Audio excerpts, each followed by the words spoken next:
Meus irmãos e minhas irmãs, paz e bem. Na antífona de hoje, do livro do Eclesiástico, assim rezamos. Ouvi, Senhor, as preces do vosso servo e do vosso povo eleito. Dai a paz àqueles que esperam em vós, para que os vossos profetas sejam verdadeiros.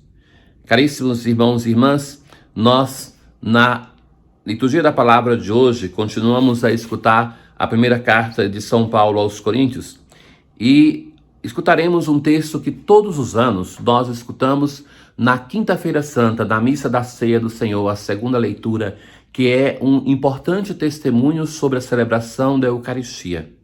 Veja aqui de novo, esta página conhecida, ela é uma exortação do apóstolo para a comunidade de Corinto em relação a alguns erros que eles faziam graves na celebração da Eucaristia.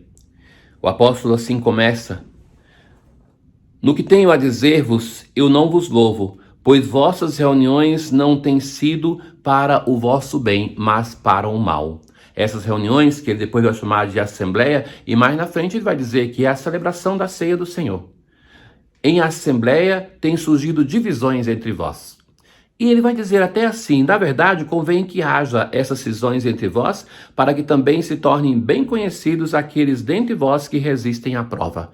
Não é mal que nós tenhamos divisões, tenhamos discussões, que sejamos diferentes, que pensemos diferentes. No essencial devemos ser unidos, mas não devemos ser iguais em tudo. Não somos obrigados a pensar e a agir igual. A fé suporta a diferença. E o apóstolo, então, agora vai tocar num ponto central. Não é para comer a ceia do Senhor que vos reunis em comum, mas cada um se apressa em comer a própria ceia, enquanto um passa fome, o outro se embriaga. De fato, na comunidade cristã tinha as celebrações da Eucaristia, que terminava com um ágape, com um momento de partilha do alimento, um momento de convivialidade, de consolidar a comunidade. E isso é importante. Não se faz comunidade somente se reunindo para a Eucaristia. É preciso de outros momentos para que nós criemos laços entre nós. E o que acontecia é que, naquela ocasião, alguns traziam mais comida e já no momento da celebração, aqueles que tinham mais comida comiam mais e se prolongavam no ágape, deixando de lado alguns que não tinham levado porque não tinham condições. O alimento não servia mais para a partilha. Não tendes casas onde comer e beber? Então o apóstolo diz assim: por que não comem nas vossas casas? Por que tem que vir para a celebração, para comer na celebração e ali então acirrar a divisão? Com uma série de perguntas o apóstolo então vai provocar isso. E agora começa o texto que nós mais conhecemos. Vejam que primeiro ele constata um problema, e isso eu acho genial em Paulo.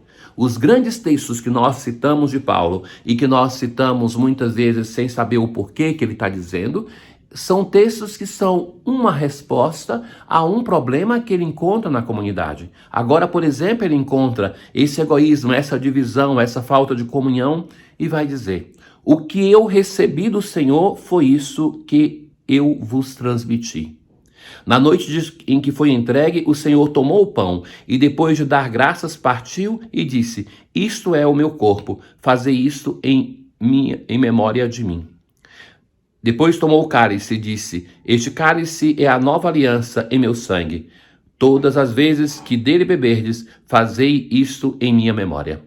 Essa expressão, fazei isto em minha memória, é a marca registrada de Lucas. Somente Lucas tem essa expressão.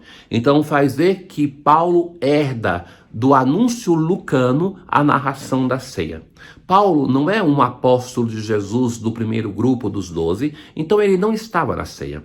Ele recebeu isso, ele diz bem: o que eu recebi do Senhor foi isso que eu vos transmiti.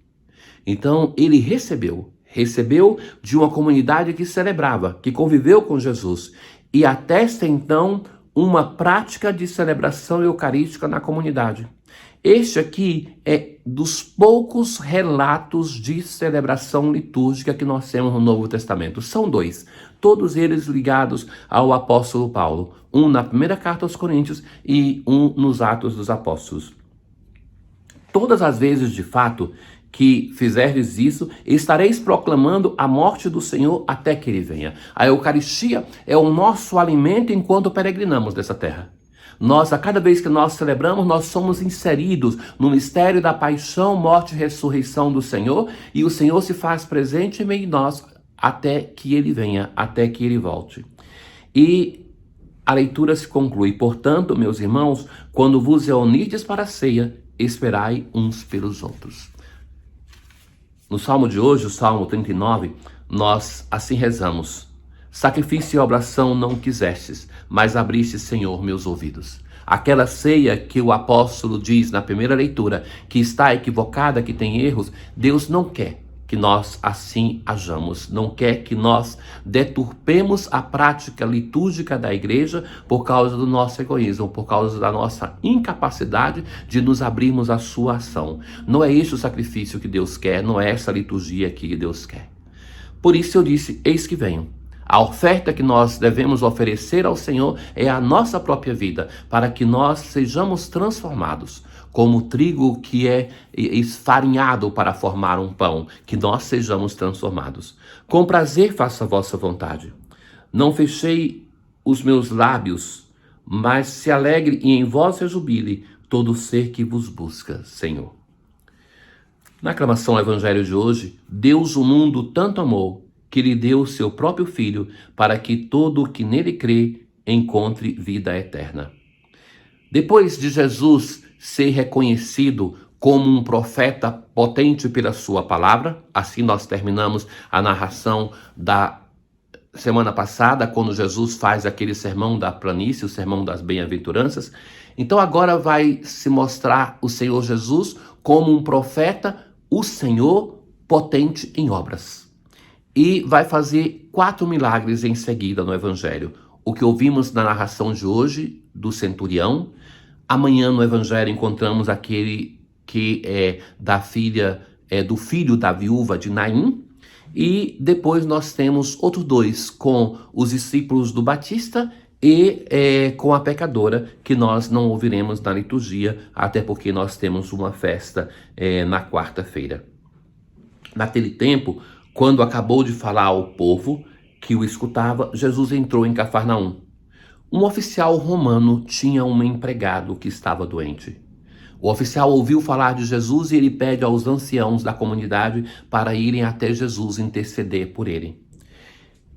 E eles vão dizer a Jesus: o oficial merece que lhe faças este favor, porque ele estima o nosso povo. Ele até nos construiu uma sinagoga. Então Jesus pôs-se a caminho com eles. Naquele tempo, as pessoas os taumaturgos, eles se dirigiam até a pessoa. Então era uma cura que se fazia com a presença deles. E as pessoas vão querer esta presença de Jesus por isso. E neste homem nós temos uma diferença. Quando ele está indo, ele então manda de novo, quando Jesus está indo na sua casa, ele manda de novo o mensageiro de Jesus para dizer: Senhor, não te incomodes, pois não sou digno de que entres em minha casa. Aquilo que nós dizemos na Santa Missa. Nem mesmo me achei digno de ir pessoalmente ao teu encontro. E vai dizer: eu também tenho pessoas que me obedecem. E este homem é um personagem curioso, porque sendo oficial do império, ele é um representante do dominador, mas ele foi dominado pela fé de Israel. E ainda que os seus irmãos de fé não professaram ainda a fé na força da palavra de Jesus, ele a professa. E ele crê então no poder de Jesus, no poder da sua palavra, que não precisa ir até a sua casa para curar o seu empregado. E Jesus vai dizer: eu vos declaro que nem mesmo em Israel encontrei tanta fé. E o empregado ficou curado. O evangelho vai se abrindo para além dos confins de Israel. Deus vai mostrando o seu grande poder. Deus vai sendo solidário e o evangelho cada vez mais vai sendo compreendido como não somente destinado a um povo, mas para formar de todos os povos o povo de Deus. Tenham todos um bom dia. O Senhor esteja convosco, Ele está no meio de nós. Abençoe-vos o Deus Todo-Poderoso, o Pai, o Filho e o Espírito Santo. Paz.